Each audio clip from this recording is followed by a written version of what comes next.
With the new year being here, will we see a new Jeep? We've seen a lot of different patents that Jeep has come out with, and I'm just wondering, will there be a refresh in this year? The JL has been in production for 5 years at this point, and for every other model year Jeep, by this point, they're going to have a refresh. We've seen a lot of other vehicles in the FCA lineup, including the Ram 1500, the Wagoneer, and a lot of other vehicles, get some really cool new high-tech options. Is the Wrangler next? We're going to talk about it today and find out, should you order a 23, should you wait for the 24, and what's the right time to buy a Wrangler for you?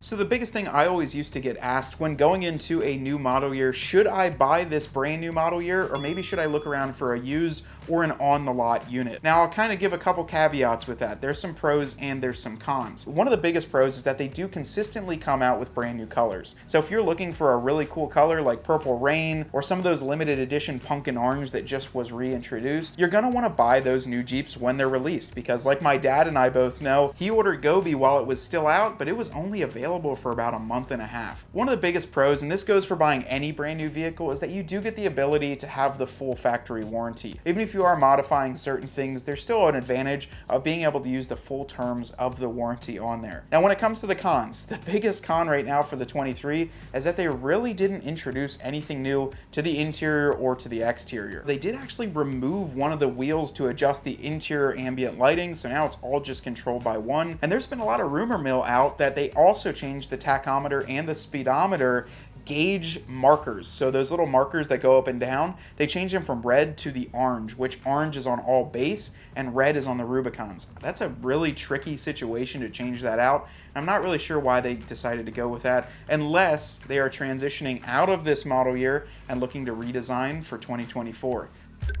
So looking into the 2024 model year, we've got a lot of things going on. I personally think that we will see a refresh. I think it's going to be about time that we do see one of those. And going on to those other FCA branded vehicles, we are seeing a ton of modernization on those, including full digital clusters, a lot more cameras being added, the Uconnect 5, which is a huge one with wireless CarPlay, and typically the Wrangler follows a few years behind that. But with the Wrangler, they seem to wait a little bit. They want to wait until they can fully integrate it in and perhaps add a couple more features. With all those patents that we saw released, the new type of tops, the new type of tonneau covers on the Gladiators, I think that this refresh might be coming sooner than we're expecting it, but Jeep wants to make sure that they do it right with the Wrangler and Gladiator because that is such a staple of their brand. With that being said though, the diesel is going to be going away. I heard that with the far out concept, that's going to be typically the last run of those. So we're seeing a lot of engines shift around, including the potential for the 392 to go away. I know we don't want to see that happen, but if it does go away, it would make sense before a refresh so they don't have to completely reintegrate all the systems into brand new computers and tech going on with it. I also think we could see the integration of the 3.0 liter, the Hurricane engine, which is said to work with the 4xe, and we could also see the integration of more of the 4xes into the coming years. I think that the Bronco Raptor has really put Jeep back on its toes to come out with some latest and greatest, and who knows, we could even see a 37-inch tire package coming right from factory. Well, the big answer to that question, should you hold out for a 23, what's going on for 24? I want to give you some of my feedback. Now, obviously, if you guys are brand new to the channel, you probably can look through the thumbnails and see that I own a fully built out 22 Jeep Wrangler Extreme Recon Rubicon, but here's what I would do. So we're looking at 23s, we're looking at 24s. Playing with Jeep is almost like playing at the casino in Vegas. You don't know what they're going to do next. You never know if they're going to remove a package, add a package, or what's going on super behind the scenes that we cannot see and the dealers can't see as well. If you're really looking for that 392, that's the biggest one right now. A lot of these are still going to be able to be ordered, but the 392 is the one that's always been up in the air. We weren't sure if they were going to come out with it for 2 years, for 3 years, what's going on with it. I would say if you have a color in mind, if you can see that it's available, it might not hurt to order it. So if that color is available now, if that's the one you want, go ahead and place the order, get it in. You're going to be absolutely thrilled with the vehicle, and I wouldn't be too hung up about what's coming out for 24. Now, on the other hand, if you're looking at just a base Rubicon or a Sahara or even a Sport, I'd probably wait and see what's going to come out for 24. So I know I'm a big one on doing the refreshes. I know I personally bought a 2012 JK when the refresh happened, and it's pretty cool to see the difference once it comes out versus that old one. So I'm waiting to see, and if I was going to order just a 23 standard Rubicon, I'd probably see what's going to come out for 24. Now, if you hate the refresh, you might regret that decision. Like I said, it is like playing the odds in Vegas. But personally, I'd wait and see what's going to come out here in the future. And if we hear anything on the back end, we are going to be the first ones to let you guys know on this channel, especially what's going on versus the model years, what's closed and what's open.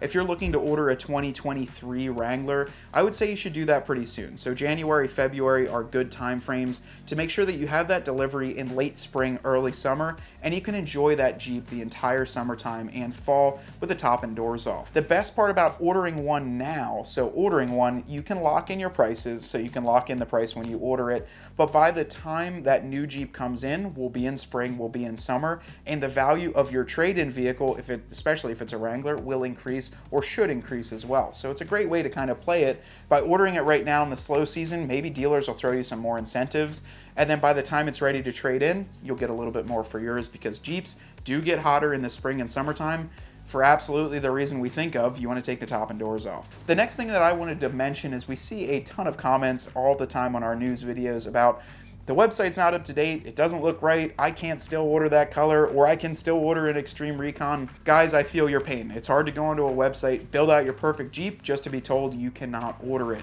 The reason Jeep does this is because if you go on and you build out a vehicle with a color that you can no longer order, yet they still have inventory of, they want to be able to show you that local inventory in the feed page. So if you build it with an Extreme Recon in the Purple Rain and they show you, here's 5 locally, that's why they still let you build it out that way, just so you can see it in the local inventory, because if not, it would not populate, and that doesn't make much sense for the Jeep marketers to be able to not show the available vehicles. That's the tricky part, because I just wanted to clear the air, and I know that's why they're doing it. If anyone else can throw any other contributions onto why, but I think that's exactly why they are doing it. Now, we do have a great dealer connection that she gives me some great feedback and news that's going on behind the scenes, like, hey Matt, this was just added, or this color was just removed, or this is on restriction, so I can keep you guys up to date. That is the best way to keep up to date in Jeep news, is to subscribe to this channel. Make sure you stay on here, keep the notification bell on, because not only are we doing really cool mods and going out on the trail, but we're talking Jeep news down here in the studio, which is always a fun time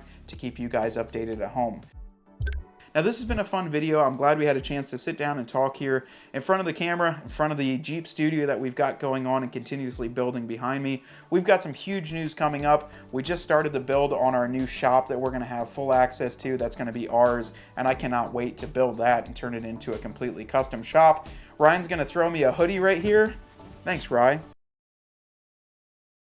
We finally made a decision on the type of hoodies that we have. We got some cool accent colors, and these are really high quality. So these are going to be dropped off at the screen printers this week. We've got a huge batch coming first, and I know a ton of you guys are ready to order these, and we can't wait to rep them too.